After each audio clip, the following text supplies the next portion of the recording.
नमस्कार मित्रों, संतोष sir psychology channel पे आपका पुनः स्वागत है। जैसा कि आप जानते हैं, लास्ट वीडियो में हम लोगों ने मनोविज्ञान के संप्रदाय नामक स्कूल ऑफ साइकोलॉजी नामक टॉपिक पे चर्चा किया था। उसी क्रम में बढ़ते हुए आज हम लोग महत्वपूर्ण टॉपिक है अधिगम। अधिगम देखेंगे। अधिगम क्या होता है मित्रों? आप लोग बीएड बीटीसी में पढ़े होंगे अधिगम। तो देखिए, मैं कक्षा में पढ़ाते हुए पूछता हूँ अधिगम क्या है, तो बहुत से बच्चे बता देते हैं लर्निंग, बहुत से बच्चे बताते हैं सीखना। फिर मैं पूछता हूँ अधिगम, सीखना और लर्निंग क्या है, तो बच्चे हंसने लगते हैं, लेकिन बहुत से बच्चों को पता होता है। तो अधिगम, लर्निंग और सीखना अनुभव द्वारा व्यवहार में परिवर्तन को ही अधिगम कहते हैं, या परिपक्वता की ओर बढ़ते हुए अनुभवों से लाभ उठाने की क्षमता ही क्या है? अधिगम है। अब अधिगम का आधार क्या होता है? अधिगम का कुछ आधार होता होगा ना। तो अधिगम का आधार क्या होता है? तो अधिगम हम क्यों सीखते हैं, या अधिगम का आधार क्या होता है? तो आधार क्या होता है? देखिए, परिपक्वता और प्रेरणा। किसी चीज को सीख कर और सफलता प्राप्त करने के लिए परिपक्वता बहुत ज़रूरी है। अगर परिपक्वता है और प्रेरणा मिल रही है कहीं ना कहीं से हमसे, या अपने आप से ही प्रेरित हो रहे हैं, या कोई हमारे जीवन में है जो हमको प्रेरित कर रहा है, तो परिपक्वता और प्रेरणा के फलस्वरूप हम क्या करते हैं? सीखते हैं। और इससे क्या होता है? अधिक से अधिक या तेज गति से सफलता प्राप्त करते हैं। जैसे अनुभव क्या हुआ, जैसे आप लोग बीएड बीटीसी करते हैं, तो बीएड बीटीसी करते हैं तो 1-2 साल लग जाता है। तो क्या आप जाते हैं वहाँ तो शिक्षण के सारे तत्व तो जानते हैं? नहीं जानते हैं। लेकिन 2 साल बीएड बीटीसी करते हुए जो शैक्षणिक तत्व होते हैं, जैसे कैसे पढ़ाना है, कैसे बोर्ड पे खड़ा होना है, कक्षा को कैसे नियंत्रित करना है, बच्चों के साथ कैसे व्यवहार करना है, एक शिक्षक के अंदर क्या क्या गुण होने चाहिए, तो ये समस्त चीज़ें आपको सिखाई जाती है। और धीरे धीरे आपके अंदर क्या आ जाता है? परिपक्वता आ जाती है, मैच्योरिटी आ जाती है। जब परिपक्वता मैच्योरिटी आती है तो वहाँ से निकलते हैं ट्रेनिंग लेने के पश्चात, तो फिर आप कहीं जाकर स्कूल में पढ़ाते हैं या गवर्नमेंट जॉब लग जाती है, टीचर के रूप में स्थापित हो जाते हैं। तो उन अनुभवों का आप वहाँ पे जाके क्या करते हैं? लाभ उठाते हैं। इसी को हम कहते हैं अधिगम। अधिगम प्रक्रिया में प्रेरणा और परिपक्वता महत्वपूर्ण कारक है। ये आपको जल्दी से जल्दी सफलता प्राप्त करा देता है। अब देखिए, सीखते क्यों? अब आते हैं हम सीखते क्यों हैं, पढ़ते क्यों हैं, लिखते क्यों हैं, क्यों सीखते हैं? अगर आप बीएड बीटीसी कर रहे हैं तो एक शिक्षक बनने के लिए सीख रहे हैं। अगर कोई आईएएस पीसीएस की तैयारी कर रहा है तो एक सर्विस के लिए तैयारी कर रहा है। तो उस सीखने का जो क्यों में छिपा होता है, सीखने की प्रक्रिया इसे कहते हैं, तो उसके क्यों में छिपा होता है आवश्यकता, प्रयोजन और प्रेरक। देखिए, बिना आवश्यकता के हम कोई काम नहीं करते हैं। तो आवश्यकता, प्रयोजन और प्रेरक। प्रयोजन मतलब उद्देश्य, प्रेरक जो हमको प्रेरक क्या होता है? गति देता है। तो इसके मूल में छिपा होता है रोटी, कपड़ा और मकान। अब आप कहेंगे कि रोटी, कपड़ा, मकान तो हम लोग के पास है, ठीक है, सबके पास रहता है, लेकिन हम क्या करते हैं? सिक्योर होना चाहते हैं, सुरक्षित होना चाहते हैं भविष्य के प्रति, जिसके कारण हम अपने बच्चों का पालन पोषण, परिवार का पालन पोषण कर सकें। तो अब इसके माध्यम से देखते हैं। देखिए, आवश्यकता, प्रयोजन और प्रेरक जो हमको क्या करता है? गति करता है सीखने के लिए। फिर दूसरा क्या है? लक्ष्य। देखिए, हम जो भी करते हैं, जो भी सीखते हैं, बिना लक्ष्य के पूर्ण नहीं है। तो हमको एक लक्ष्य बना लेना चाहिए, एक उद्देश्य बना लेना चाहिए, कहाँ तक हमको पहुँचना है। अगर हम उद्देश्य बना लेंगे तभी हम क्या करेंगे? तभी हम आगे बढ़ने का प्रयास करते हैं। जैसे आप बीएड बीटीसी कर रहे हैं तो आपको पता है कि हमको क्या बनना है? शिक्षक बनना है। कोई आईएएस पीसीएस की तैयारी कर रहा है तो उसको पता है कि हमको सिविल सर्विसेज में जाना है, सिविल सेवक बनना है, तो वो क्या करता है, उतनी गति से जो है अपने लक्ष्य को प्राप्त करने का प्रयास करता है। लेकिन उसको जब लक्ष्य पता होगा तब ना, तो इसलिए लक्ष्य पता होना बहुत ज़रूरी है। हमको बिना लक्ष्य के हम कोई काम नहीं करते हैं। अब देखिए जो है, कभी कभी क्या होता है, बहुत से लोग एक ही बार में सफल हो जाते हैं, उनको समस्त चीज़ें उपलब्ध हो जाती है, या उनकी सामाजिक कंडीशन या आर्थिक स्थिति सही रहती है, या कुछ लोग मिल जाते हैं जो उनको समस्त चीज़ें बता देते हैं, या उनके अंदर खुद जिज्ञासा रहती है, समस्त चीज़ों को जान जाते हैं और तेज़ गति से प्रयास करते हैं, तो एक ही बार में अपने लक्ष्य को प्राप्त कर लेते हैं। और बहुत से लोग होते हैं एक बार में नहीं लक्ष्य प्राप्त कर लेते हैं। बहुत सी कंडीशन होती है, किसी की आर्थिक स्थिति सही नहीं है, तो किसी की सामाजिक कंडीशन सही नहीं है, बहुत से कंडीशन होती है, बहुत से समस्याएं होती है लोगों को जीवन में, कि हो सकता है उनको जो है एक बार में सफलता ना मिले। अब जैसे यहाँ पे बच्चे रहते हैं जो है रूम लेकर, तो उनके लिए क्या समस्या है। अब माता पिता 1-2 साल सपोर्ट किए, फिर 2 साल तक देखे कि बच्चा नहीं निकला, तो फिर क्या करते हैं, कहते हैं चलो पैसा ही नहीं देना तुमको, क्या कर रहे हो 2 साल से। देखिए, सबके माता पिता की बौद्धिक कंडीशन एक तरह नहीं होती है, सबके माता पिता धैर्यवान नहीं होते हैं। तो फिर अब बच्चा क्या करे, उसके सामने समस्या आ गई, बच्चा क्या करे, भाग जाए? नहीं, भागना नहीं है। उसके पास 24 घंटे होते हैं, 24 घंटे में 2 घंटे उसको निकालना पड़ेगा।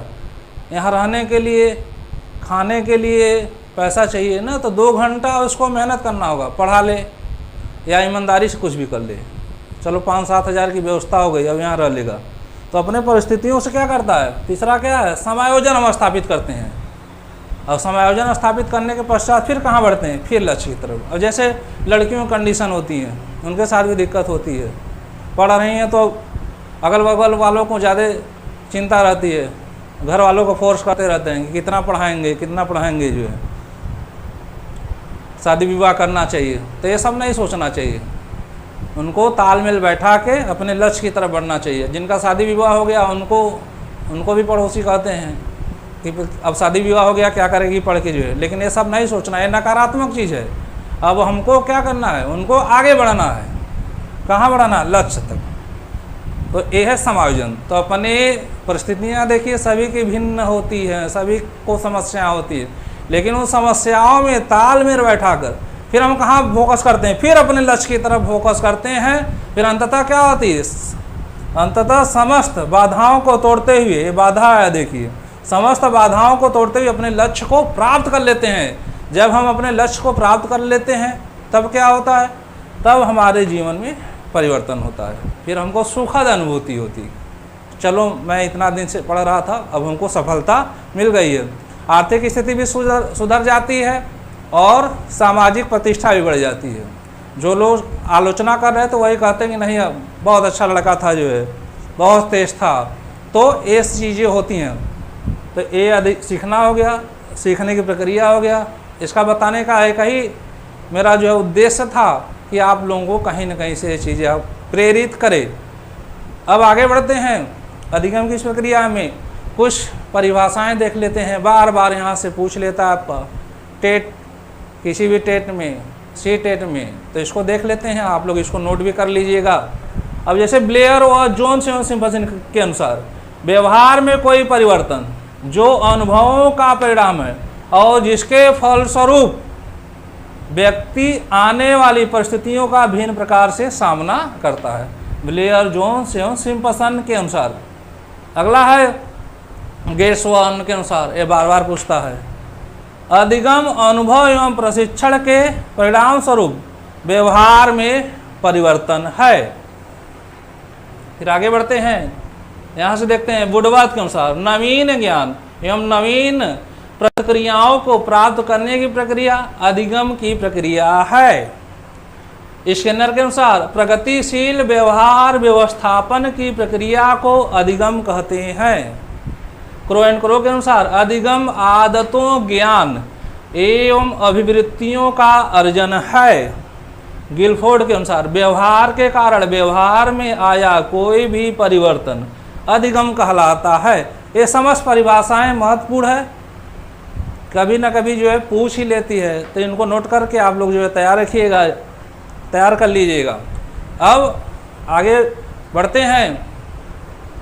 अधिगम के नियम है और अधिगम के सिद्धांत। अधिगम के सिद्धांत बहुत हैं, तो अधिगम का नियम यहीं से शुरू करते हैं। अधिगम का नियम, अधिगम का नियम किसने दिया था भाई? ये देखिए बहुत महत्वपूर्ण है, यहाँ से हर बार पूछ लेता है। तो अधिगम के नियम, अधिगम के प्रमुख सिद्धांत। तो अधिगम का नियम, लॉ ऑफ लर्निंग, थांडाई महोदय ने दिया था। अधिगम का नियम,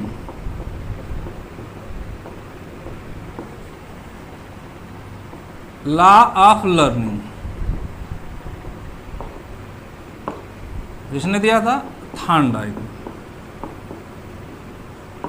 देखिए अधिगम का यह नियम शिक्षा जगत में जो भी शिक्षा से जुड़ा हुआ है, चाहे स्टूडेंट हो या प्रशिक्षित छात्र हों या प्रशिक्षित शिक्षक हों या शिक्षक हों, ये अधिगम का नियम बहुत महत्वपूर्ण है। इसको जानना जो है सीखने और सिखाने की प्रक्रिया में बहुत ज़रूरी है। तो थांडाइक ने अधिगम के कितने नियम बताए थे? तो थांडाइक ने अधिगम के 2 नियम बताए थे। पहला क्या था? पहला मुख्य नियम, पहला मुख्य नियम, मुख्य नियम, मुख्य नियम। दूसरा गौड़ नियम, दूसरा गौड़ नियम। पहला मुख्य नियम, दूसरा गौड़ नियम। तो मुख्य नियम कितने थे? तो मुख्य नियम 3 थे, मुख्य नियम 3 थे। पहला तत्परता का नियम, तत्परता का नियम। दूसरा अभ्यास का नियम,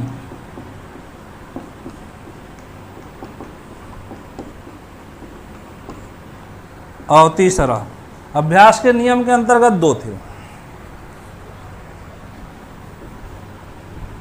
प्रयोग का नियम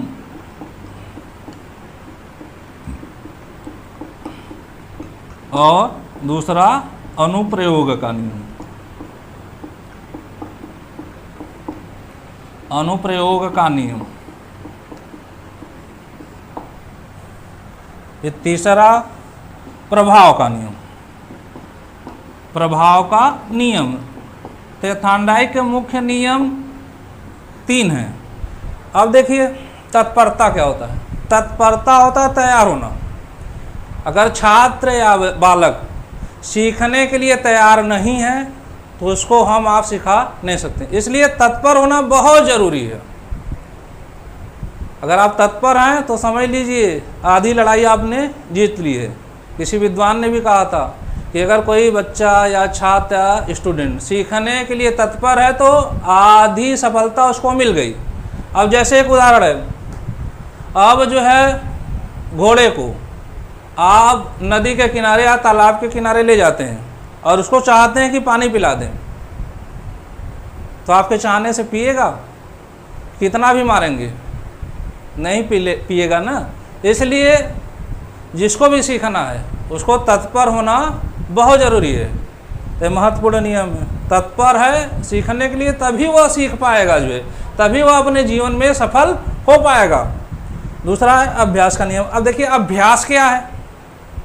अभ्यास किसी क्रिया को बार बार करने से वह क्रिया क्या हो जाती है? वह क्रिया दृढ़ हो जाती है। उसी को हम क्या कहते हैं? अभ्यास का नियम। बहुत महत्वपूर्ण फैक्टर है। किसी भी जो अधिगम प्रक्रिया में सफलता प्राप्त करने के लिए अभ्यास बहुत ज़रूरी है। अगर हम निरंतर कठोर परिश्रम करते हैं, निरंतर अभ्यास करते हैं, तो हमको सफलता मिलने में समय नहीं लगेगा, हम सफल ही हो जाते हैं। अब इसमें 2 और है, प्रयोग का नियम, अनुप्रयोग का नियम। अब देखिए प्रयोग का नियम क्या कहता है? हम किसी चीज़ को बार बार करते रहते हैं तो वह चीज़ें हमारे जो मस्तिष्क में बनी रहती है।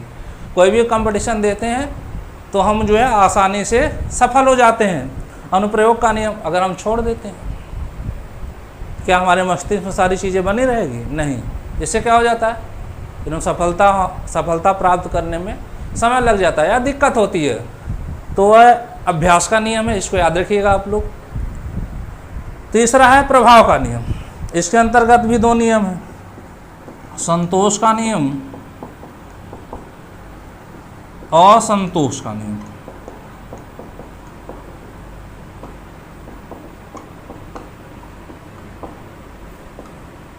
अब संतोष का नियम क्या है?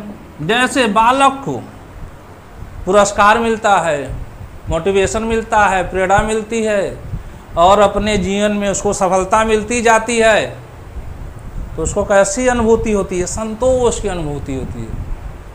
अगर कभी कभी क्या होता है, दंड मिलता है, नकारात्मक चीज़ें होती हैं और जीवन में असफलता मिलती जाती है, तो कैसी अनुभूति होती है? असंतोष की अनुभूति होती है, सबको होती है। तो इसी को कहते हैं प्रभाव का नियम। ठीक, अगर हम अपने जीवन में सफल हो जाते हैं, क्या हो जाता है? हमारी प्रतिष्ठा बढ़ जाती है, हमारा प्रभाव जम जाता है, हमारी प्रतिष्ठा बढ़ जाती है, समाज में, आसपास, हर जगह हमारा प्रभाव बढ़ जाता है। तो इसको हम कहते हैं प्रभाव का नियम। ये मुख्य नियम है।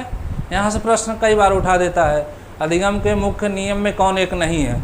अब 3 दे दिया, एक और दे दिया, तो आपको अगर तीनों पता है तो मुख्य नियम के अंतर्गत तत्परता का नियम, अभ्यास का नियम और प्रभाव का नियम, एक और कोई दे दिया तो फिर आपको जो है दिक्कत नहीं होगी, एक प्रश्न आपका सही हो जाएगा। फिर आगे बढ़ते हैं गौड़ नियम। देखिए मुख्य नियम हो गया, फिर गौड़ नियम। गौड़ नियम थार्नडाइक ने 5 बताए हैं। गौड़ नियम थार्नडाइक ने 5 बताए हैं। पहला है गौड़ नियम, बहु अनुक्रिया का नियम। बहु अनुक्रिया का नियम।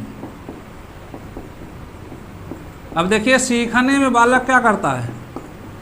बहुत से अनुक्रिया करता है। स्कूल जाता है, कोचिंग जाता है, घर पे ट्यूशन पढ़ता है, मम्मी पापा से पढ़ता है, बहुत से अनुक्रिया करता है कि हम सीख लें और अपने जीवन में सफल हो जाएं। इसको हम कहते हैं बहु अनुक्रिया का नियम। दूसरा है आंशिक क्रिया का नियम। आंशिक क्रिया का नियम। अब बहुत से लोग क्या होते हैं, सीखने में एक ही क्रिया सीख जाते हैं, विद्यालय से ही सीख लेते हैं या घर पे ही पढ़ के सीख लेते हैं जो है, या कोचिंग संस्थान से ही सीख लेते हैं।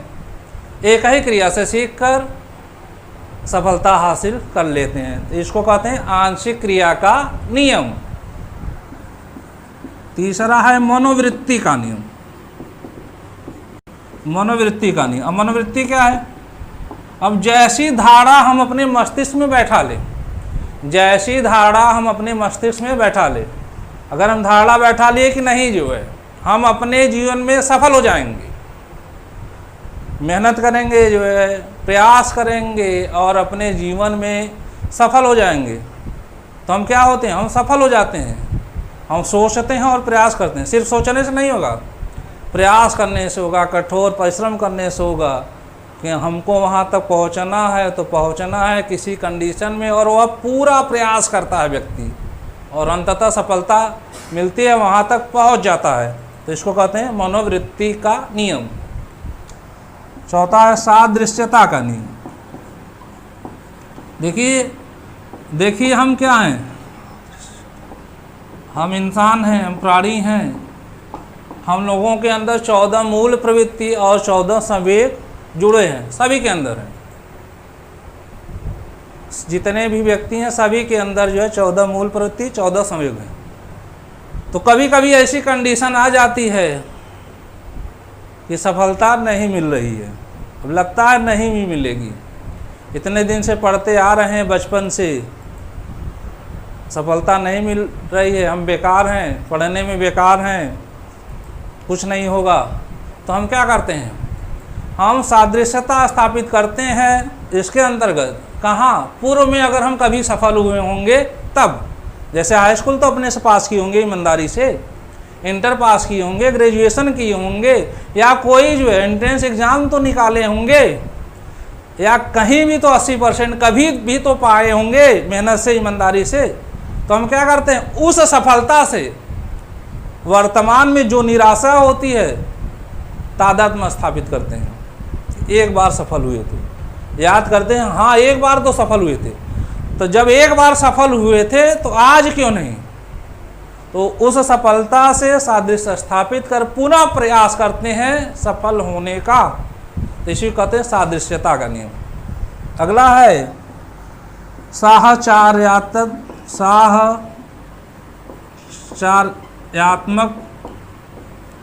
परिवर्तन का नियम।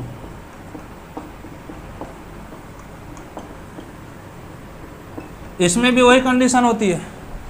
कभी कभी लगता है कि हम सबसे बेकार हैं, हमारे पास कोई नहीं है, हमारा कोई नहीं है, कोई सहायता करने वाला नहीं है, उसके तो मम्मी पापा उसकी मदद कर रहे हैं, सबसे दीनहीन हम ही हैं, सबसे दुर्बल हम ही हैं, सबसे बेकार हम हैं। ऐसी कंडीशन आ जाती है, कभी कभी ऐसी निराशा आ जाती है। तो फिर क्या करते हैं हम लोग जो है अपने नीचे वाले व्यक्ति को देखते हैं, जो हमसे नीचे भी है, हमसे भी बेकार लोग पड़े हैं, लेकिन वह क्या अपने जीवन में सफलता हासिल नहीं की है। आज जो है वह सफल होकर जो है ऊंचाइयों पर पहुंच गए हैं, तो उन लोगों को हम देखते हैं। बहुत से लोग हम लोगों के नीचे हैं, जब वो कर सकते हैं तो हम क्यों नहीं कर सकते हैं। तो इसी को कहते हैं साहचर्यात्मक परिवर्तन का नियम। अब जैसे बिहार का एक मैं उदाहरण दे रहा हूँ, एक लड़का था, उसकी आर्थिक कंडीशन बहुत ख़राब थी, पिताजी को, लेकिन उसके पिता को पढ़ाने की ललक थी और बच्चे को भी पढ़ाने की ललक थी। पिता ने क्या किया, उसको तैयारी करने के लिए दिल्ली भेज दिया, सिविल सेवा की तैयारी करने के लिए दिल्ली भेज दिया। और पिताजी रिक्शा चला के उसको पैसा भेजते थे, और लड़का क्या करता था, लड़का ट्यूशन पढ़ा के अपना आधा खर्च निकालता था, आधा उसके पिता भेजते थे, आधा लड़का अपना खर्च निकालता था। अब दोनों की मनोदशा क्या रही होगी, सोचिए आप। अपने पिता के बारे में सोचता होगा तो क्या सोचता होगा, और पिता अपने जो है पुत्र के बारे में सोचता होगा तो क्या सोचता होगा।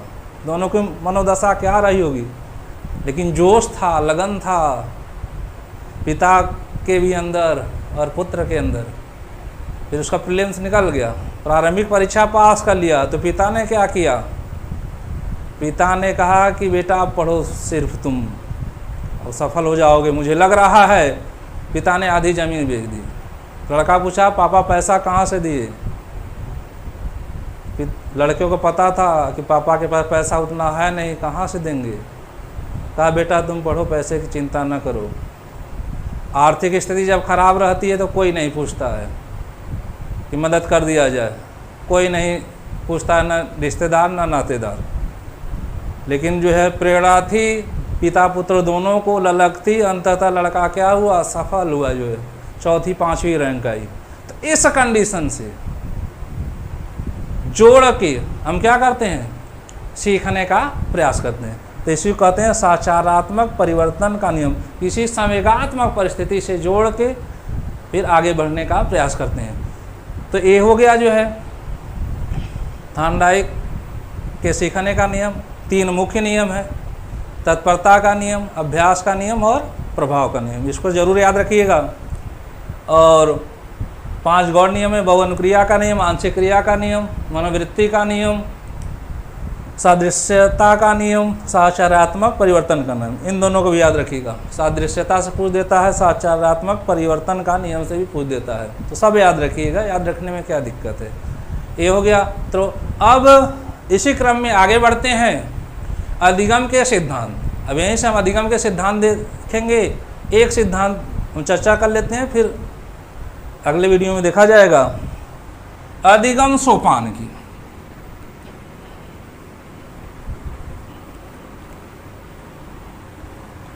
अधिगम सोपान की देखिए महत्वपूर्ण है। यहाँ से TET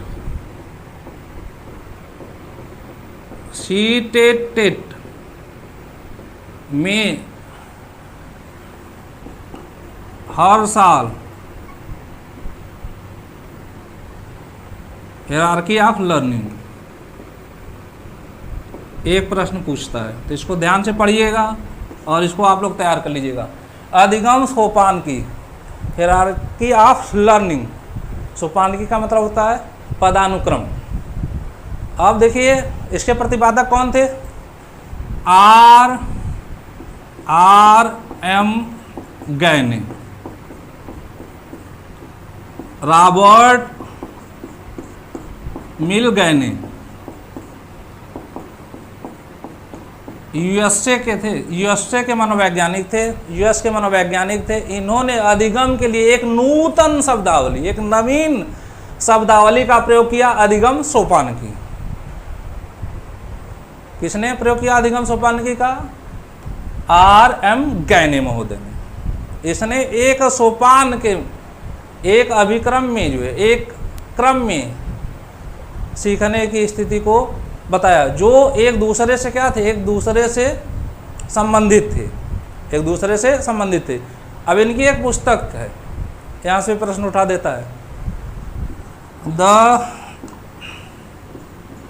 condition of learning, the condition of learning,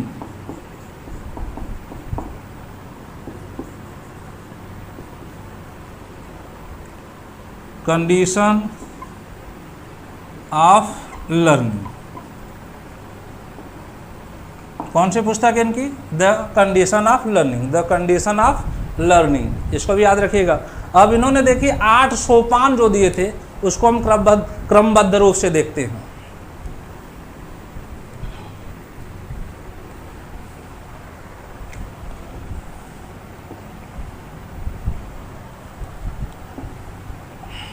पदानुक्रम, सोपान, 8 सोपान में बांटकर इन्होंने अधिगम की एक नवीन व्याख्या की, इसको कहते हैं अधिगम सोपान की। पहला था इनका संकेत अधिगम। देखिए इस क्रम में बढ़ता है, नीचे से ऊपर। किस क्रम में बढ़ता है? नीचे से ऊपर। और इसमें क्या होता है? इसमें जो है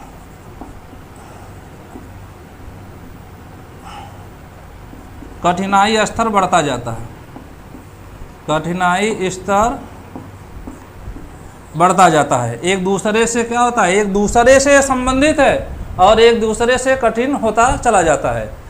तो यह नीचे है, यह कहाँ है? निम्न है। और यह क्या है? ये सर्वोच्च है। ये निम्न है, यह सर्वोच्च है। देखिए इस क्रम में बढ़ता है, याद रखिएगा आप लोग। लेकिन यह पहला है और यह अंतिम है। 8 पद बताए थे। पहला बताया था संकेत अधिगम, संकेत अधिगम। दूसरा क्या है? उद्दीपक अनुक्रिया अधिगम, अधिगम। उद्दीपक अनुक्रिया अधिगम। तीसरा श्रृंखला अधिगम। चौथा शाब्दिक अधिगम। पांचवा बहु विभेदन अधिगम। अगला प्रत्यय अधिगम।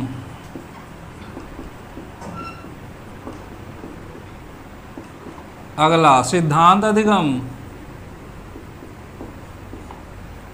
अंतिम एवं सर्वोच्च, अंतिम एवं सर्वोच्च समस्या समाधान अधिगम, समस्या समाधान अधिगम। ठीक। तो देखिए सबसे निम्न क्या है? सबसे निम्न है संकेत अधिगम, और प्रथम भी है। और सर्वोच्च क्या है? समस्या समाधान अधिगम। तो यहीं से प्रश्न कई बार पूछा हुआ है, अधिगम सोपानकी में सबसे निम्न स्थान कौन सा है? संकेत अधिगम।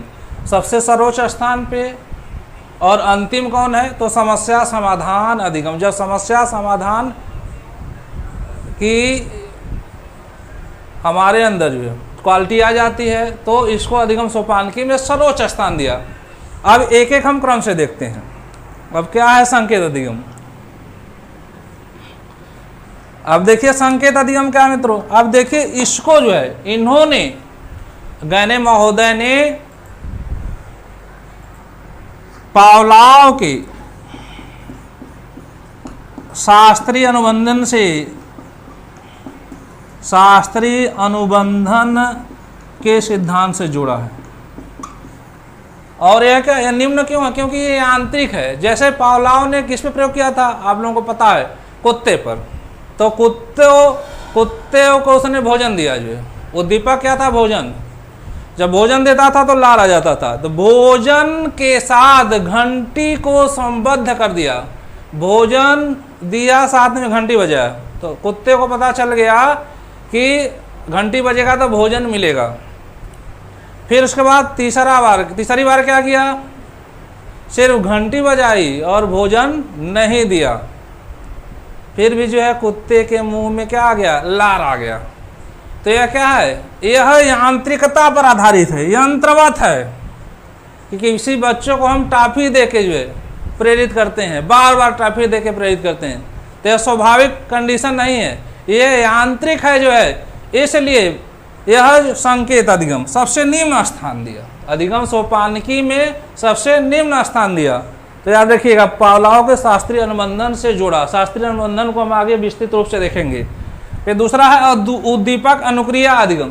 देखिए उद्दीपक, यह सार थ्योरी थॉर्नडाइक महोदय ने दिया था, लेकिन इसको उद्दीपक अनुक्रिया को इन्होंने अपने अधिगम सोपानकी में दूसरा स्थान दिया। और किसके साथ संबंधित किया, क्रिया प्रसूत अधिगम के साथ, क्रिया प्रसूत अधिगम के साथ। क्रिया प्रसूत या ऑपरेंड थ्योरी। ऑपरेंड थ्योरी किसकी है, ऑपरेंड थ्योरी स्किनर महोदय की है। तो उद्दीपक अनुक्रिया को क्रिया प्रसूत से संबंधित किया स्किनर की। अब देखिए, स्किनर ने दो प्रयोग किए थे, एक चूहा पर और एक कबूतर पर। स्किनर बॉक्स बनाया था चूहा के लिए, और कबूतर के लिए कबूतर बॉक्स बनाया था। अब उन्होंने क्रिया को महत्व दिया। उद्दीपक क्या था, भोजन था। कबूतर के लिए उद्दीपक क्या था, दाना था। तो इसमें अनुक्रिया करता था, चूहा जो है लीवर दबाता था और उसको भोजन मिल जाता था। और इसी तरह कबूतर चोंच मारता था, कुंजी पे चोंच मारता था तो उसको दाना मिल जाता था। तो उद्दीपक क्या था, भोजन था, दाना था। अनुक्रिया क्या करता था, पंजे से दबाना लीवर, और क्या करना, कबूतर के लिए चोंच मारना। तो उसने जो है गैने ने उद्दीपक अनुक्रिया तो है किसका है, थॉर्नडाइक का, लेकिन इसको संबंधित किया जो क्रिया प्रसूत, स्किनर के क्रिया प्रसूत से याद रखिएगा। तो अब स्किनर ने जो अपना सिद्धांत दिया था उद्दीपक अनुक्रिया, देखिए उन्होंने उद्दीपक को ज़्यादा महत्व दिया, उसने अनुक्रिया को महत्व दिया। कभी कभी भोजन और दाना नहीं रहता था, तब भी जो है कबूतर और चूहा अपना काम करते थे, लीवर दबाते थे और चोंच मारते रहते, जिससे उनकी क्रिया क्या हो गई, मजबूत हो गई। फिर अधिगम सोपानकी में तीसरा है श्रृंखला अधिगम। देखिए बच्चा जो है, बालक कैसे सीखता है, पहले अक्षर ज्ञान, फिर गिनती, फिर पहाड़ा, क्रम से सीखता है ना। तो इसी को कहते हैं हम श्रृंखला अधिगम। अब शाब्दिक अधिगम, देखिए हम इंसान हैं, हम मनुष्य हैं। मनुष्य सभी जीवों में सर्वश्रेष्ठ है। क्यों, क्योंकि उसको बोलना आता है। अक्षर ज्ञान, संकेत, शाब्दिक चीज़ों को पहचान लेता है और उनको क्या करता है, उनको वाणी द्वारा व्यक्त कर सकता है। तो इसी को हम कहते हैं शाब्दिक अधिगम। मानव सबसे सर्वश्रेष्ठ है अपने शाब्दिक अधिगम के कारण। अब देखिए बहुत से लोग होते हैं, कभी कभी जो है बोलना तो सब जानते हैं, लेकिन सही समय पर सही चीज़ें, सटीक चीज़ें लोग नहीं बोल पाते हैं। वह भी क्या है, एक कुशलता है। तो अधिगम सोपानकी में चौथा स्थान इसने दिया, शाब्दिक अधिगम। फिर बहुविभेदन। बहुविभेदन क्या होता है, देखिए हम लोगों के जीवन में नाना प्रकार के उद्दीपक मिलते हैं, अच्छे बुरे बहुत से लोग मिलते हैं। तो हम क्या करते हैं, अब इसको इन्होंने किससे जोड़ दिया, समग्रवादियों से। बहुविभेदन को समग्रवादियों से जोड़ दिया, गेस्टाल्ट थ्योरी से। यह संपूर्ण परिस्थिति का अध्ययन करके हम बहुत से लोगों से मिलते हैं, अच्छे भी मिलते हैं, बुरे भी मिलते हैं। अच्छों से हम अच्छाई सीखते हैं, बुरों से भी कुछ अनुभव मिल जाता है, बुराई नहीं सीखते हैं, कुछ अनुभव मिल जाता है। तो वो विभिन्न उद्दीपकों में से हम अंतर करना सीख लेते हैं। फिर जीवन में उसी प्रकार के लोग हमको मिलते हैं तो हम समझ जाते हैं कि कौन अच्छा है कौन बुरा, किससे मतलब रखना चाहिए, किससे नहीं रखना चाहिए, तो इसको इन्होंने किससे जोड़ा? समग्रवादियों से जो है। तो फिर हमको लगता है कि नहीं, अगर अच्छे हैं मतलब रखने की ज़रूरत है तो रखा जाए, नहीं तो नहीं रखा जाए। तो हम विभेद करना, बहुत से लोगों में या बहुत से उद्दीपकों में हम अंतर करना सीख लेते हैं। फिर अगला है मित्रों प्रत्यय अधिगम। जब हम अंतर करना सीख लेते हैं, फिर एक कंसेप्ट बना लेते हैं, विभिन्न लोगों से मिलते हैं तो एक हमारे दिमाग में संप्रत्यय बन जाता है कि ईमानदारी, सत्य, प्रेम, परोपकार, यह सार्वभौमिक चीज़ें हैं। अगर हम सही करेंगे तो हमारे साथ क्या होगा? सही ही होगा। अगर गलत करेंगे, अनुभव द्वारा जो है बहुत सी चीज़ें हमको मिलती है ना, तो हम अगर गलत करेंगे तो हमारे साथ गलत हो सकता है। तो एक कॉन्सेप्ट बन जाता है, फिर हम गलत कामों से बचते हैं और हमेशा जो है सही कार्य करते हैं। तो इसी को हम कहते हैं प्रत्यय अधिगम। जब प्रत्यय का निर्माण हो गया, दुनिया के बारे में, समाज के बारे में, विभिन्न लोगों के बारे में जो है एक प्रत्यय का निर्माण हो गया, तो फिर हम एक सिद्धांत बना लेते हैं कि नहीं भाई, हमको गलत काम नहीं करना है, बेईमानी नहीं करनी है, झूठ नहीं बोलना है। तो सिद्धांत क्या होता है?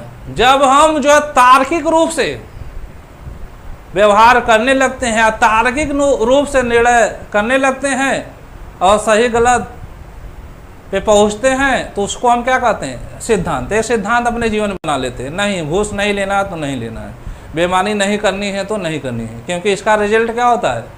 इसका रिजल्ट खराब ही होता है।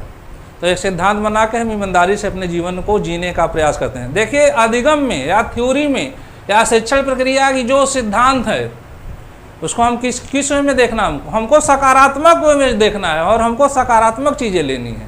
गलत सही तो सही होता है, गलत सही सब कुछ होता है। कुछ लोगों के लिए गलत ही सही होता है और कुछ लोगों के लिए सही सही है, लेकिन हमको क्या करना? हमको सकारात्मक चीज़ों को लेनी है, हमको सही चीज़ों को लेनी है। फिर उसके बाद फिर सिद्धांत के बाद समस्या। देखिए जो है यह अधिगम सोपानकी में इन्होंने इसको सर्वोच्च स्थान दिया और अंतिम स्थान दिया। जब हमारे अंदर अगर नाना प्रकार की समस्या आती है, तो उस समस्या का जब समाधान करने की क्षमता हमें प्राप्त हो जाती है, तो यह हमारे मानसिक स्तर या अधिगम प्रक्रिया का या अनुभव का सर्वोच्च कंडीशन होता है, सर्वोच्च स्थिति होती है। तो हमारा बौद्धिक संगठन क्या हो जाता है? अधिक क्रमबद्ध हो जाता है, मतलब हम परिपूर्ण हो चुके हैं। इसलिए अधिगम सोपानकी में जो है समस्या समाधान को इन्होंने सर्वोच्च स्थान दिया। इसको भी याद रखिएगा आप लोग। तो सबसे निम्न स्थान कौन है? संकेत। और सबसे उच्च स्थान और अंतिम कौन है? समस्या समाधान। दो तो आपको याद हो गया, ठीक। और जो है फिर इसको भी क्रम से याद कर लीजिएगा, कभी कभी क्रम से पूछ देता है, तो फिर एक बार मैं रिपीट कर देता हूँ। देखिए, सबसे निम्न और सब प्रथम कंडीशन संकेत अधिगम, फिर दूसरा है उद्दीपक अनुक्रिया, फिर तीसरा क्या है? श्रृंखला, क्योंकि बच्चा क्रमबद्ध तरीके से सीखता है। फिर चौथा शाब्दिक अधिगम, पांचवा बहुविभेदन, ठीक। फिर छठा संप्रत्यय, बहुत लोगों में भेद करना हम जान जाते हैं, फिर एक कंसेप्ट बना लेते हैं संप्रत्यय। जब एक संप्रत्यय बन जाता है तो एक सिद्धांत बना लेते हैं, एक थ्योरी बना लेते हैं, नहीं भाई हमको इसी तरह चलना है। और लास्ट है समस्या समाधान, ठीक। इस चीज़ें हो गई जो है। अब मित्रों, मैं इसको आप पढ़ के लिख लीजिएगा, जो है तैयार कर लीजिएगा। यहाँ से एक प्रश्न हमेशा टेट या सी टेट या किसी भी राज्य के टेट में पूछता है। उत्तर प्रदेश की प्राथमिक शिक्षा की परीक्षा 2 बार हो चुकी, उसमें दोनों बार जो है यहाँ से एक एक प्रश्न पूछा हुआ है। तो इसको आप याद कर लीजिएगा। अब कुछ प्रश्न हो जाए, इतना पढ़े हैं वहाँ से कुछ प्रश्न हो जाए। बताइए, अधिगम का नियम किसने दिया है? थानडाई महोदय ने। अधिगम के कितने नियम बताए थे? कितने मुख्य नियम बताए थे? थानडाइक ने अधिगम के 3 मुख्य नियम बताए थे। तत्परता का नियम, अभ्यास का नियम, प्रभाव का नियम। इसको जरूर याद रखिएगा। अब अगला प्रश्न, अधिगम सोपानकी किसने दिया था? तो आर.एम. गैने ने, रॉबर्ट मिल गैने ने। कहाँ के थे? यूएस के थे। कितने सोपान में अपने अधिगम सोपानकी को बांटा था? तो 8। इनकी पुस्तक का क्या नाम था? The condition of learning. इन्होंने जो अधिगम सोपानकी में सर्वोच्च और अंतिम स्थान किसको दिया? तो समस्या समाधान। सबसे निम्न स्थान किसको दिया?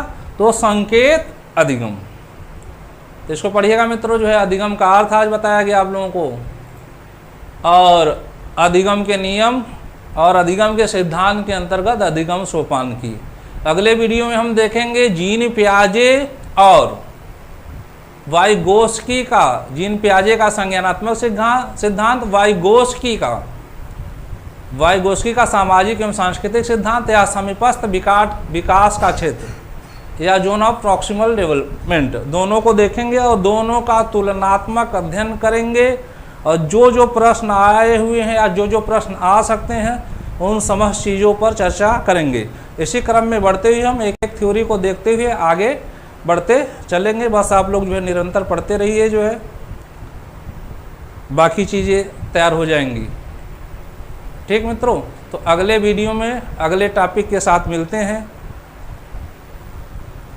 आप लोगों से पुनः कहना चाहता हूं, अगर आप लोगों को वीडियो पसंद आ रहा हो तो इसे लाइक और सब्सक्राइब जरूर कर दीजिए और अधिक से अधिक लोगों को शेयर करिए। नमस्ते।